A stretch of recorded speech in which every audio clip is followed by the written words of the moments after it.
Your child is screaming, tears streaming down their face, little fingers gripping your leg like their life depends on it.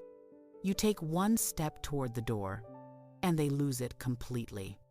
You freeze, your heart sinks, and somewhere in your mind, a voice whispers, "Am I breaking my child?" Stop right there. If this scene feels painfully familiar, I need you to hear something important. You are not breaking your child, and your child is not broken. What you are witnessing has a name. Scientists have studied it for decades, and today, I am going to explain it to you in the simplest way possible. I am a child psychologist. I have spent 15 years working with families just like yours.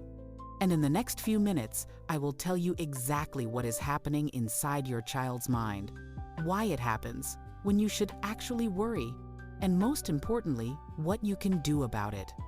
This is separation anxiety. Explained simply. Let's dive in. Part 2. What is separation anxiety? First, let me take you inside the mind of a toddler. Imagine this. You are 3 years old. Your world is tiny. It consists of your home, your toys, and the people who take care of you. And among all those people, there is one person who matters most. Your parent. This person feeds you, protects you, comforts you when you cry. To you, this person is not just important. This person is survival itself. Now imagine that person walks out the door. What happens in your brain? Panic. Because here is something most adults forget. Young children do not understand time. 5 minutes and 5 hours feel exactly the same to them. When you leave, your child does not think, "Mom will be back soon." Your child thinks, "Mom is gone, maybe forever." That is separation anxiety.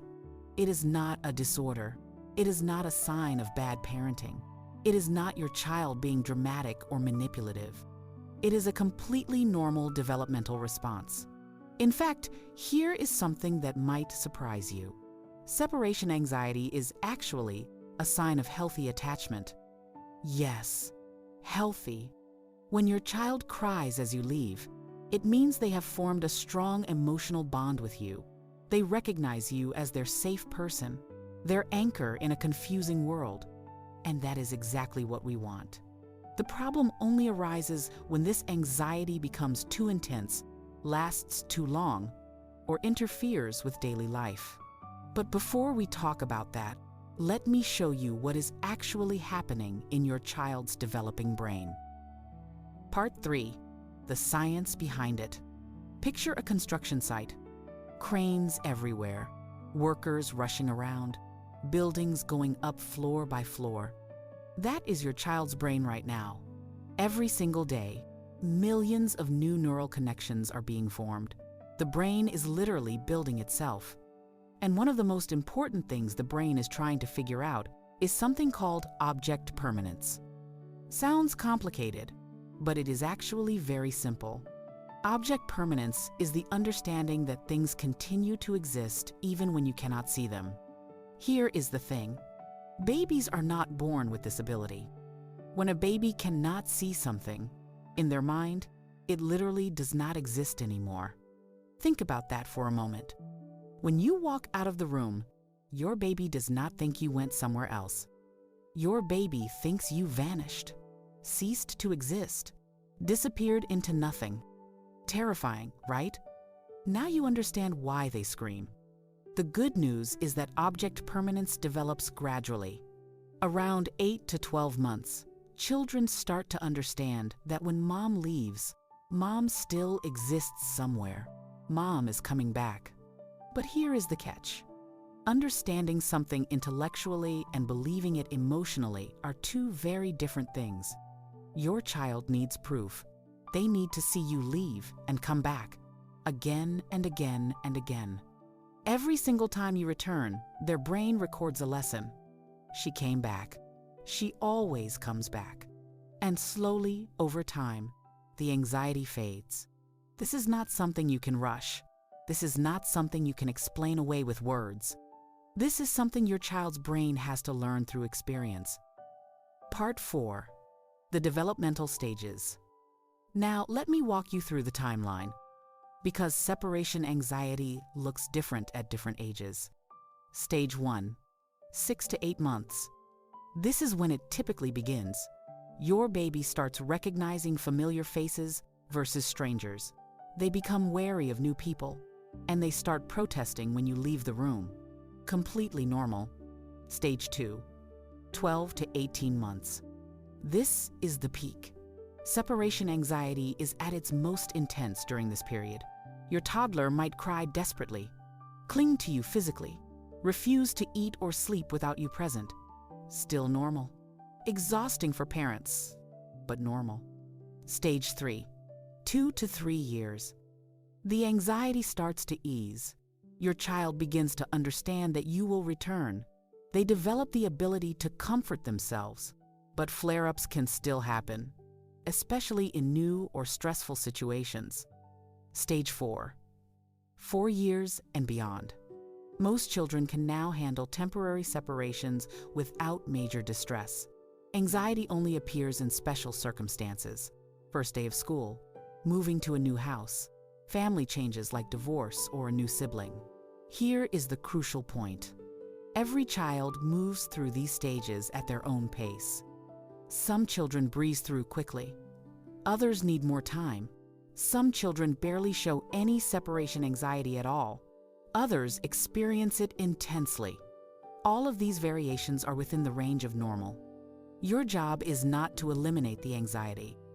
Your job is to help your child navigate through it. Part 5. Warning signs. So when should you actually be concerned? Let me give you 5 red flags to watch for. Red flag 1. Extreme intensity. Your child is not just crying. They are vomiting, hyperventilating, having full-blown panic attacks. This level of physical response goes beyond typical separation anxiety. Red flag 2. Prolonged duration. 30 minutes after you leave, your child is still inconsolable. Nothing and no one can calm them down. They cannot be distracted or engaged in any activity. Red flag 3. Interference with daily life. Your child refuses to go to school, refuses to sleep alone, refuses to play with other children. The anxiety is disrupting their normal development and daily functioning. Red flag 4. Age-inappropriate reactions. If your 7 or 8-year-old is still displaying intense separation anxiety that looks like what we see in toddlers, this could indicate an anxiety disorder that needs professional attention. Red flag 5. Accompanying symptoms. Frequent nightmares about separation. Physical complaints like stomach aches and headaches when separation is mentioned. Catastrophic thinking. Constant worry that something terrible will happen to you when you are apart. If you notice any of these signs, please consult a professional. Not because your child is seriously damaged, but because early intervention always produces the best outcomes. Part 6. Practical strategies. Now for the part you have been waiting for. What can you actually do to help your child? I am going to share 7 strategies that are backed by research and have been proven effective in clinical practice. Strategy 1. Practice separation. Start small. Leave for 5 minutes, then 10, then 15. Each time you return, your child learns the most important lesson. You always come back. Strategy 2. Create a goodbye ritual. A special hug, a secret handshake, a silly phrase you always say. Rituals create predictability, and predictability reduces anxiety. When your child knows exactly what to expect, they feel safer. Strategy 3. Never sneak away. I know. You think if they do not see you leave, they will not cry. But the opposite is true. Sneaking away teaches your child that you could disappear at any moment without warning. This increases their vigilance and makes the anxiety worse. Always say goodbye, even when they cry. Strategy 4. Stay calm and confident. Children are emotional sponges. They absorb your feelings like water. If you are anxious, they will be anxious. If you are calm and confident, they will feel that safety radiating from you. Smile. Tell them they are going to have fun. Show them you believe in them. Strategy 5. Give them a transitional object. A small item that connects them to you. A scarf that smells like you. A photo. A small toy from home. This object serves as a physical reminder that you still exist and you are still connected. Strategy 6. Use concrete time markers. Do not say, "I will be back soon." Soon means nothing to a child. Say, "I will be back after your nap," or "I will pick you up after lunch." Give them something specific they can understand and anticipate. Strategy 7. Celebrate small victories. Today you only cried for 2 minutes. That is amazing. I am so proud of you. Acknowledgement builds confidence, and confidence reduces anxiety. Part 7. A message for parents. Before we wrap up, I want to speak directly to you, the parent watching this. If you clicked on this video, you are already doing something right. You care.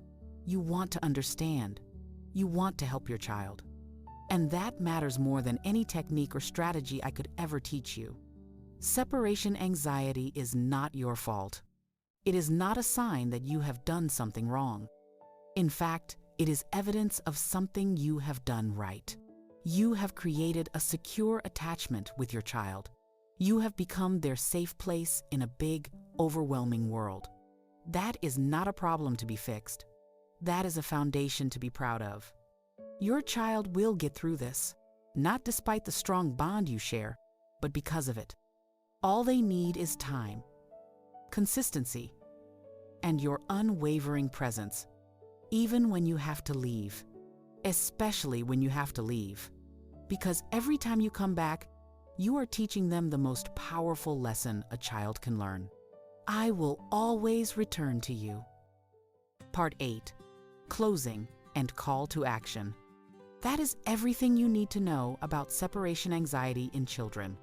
If this video helped you, please share it with other parents who might be struggling, because parenting is hard enough without doing it alone. If you have questions, drop them in the comments. I read every single one and I will do my best to answer. And remember this, every child goes through this phase. Every child comes out the other side, including yours. See you in the next video.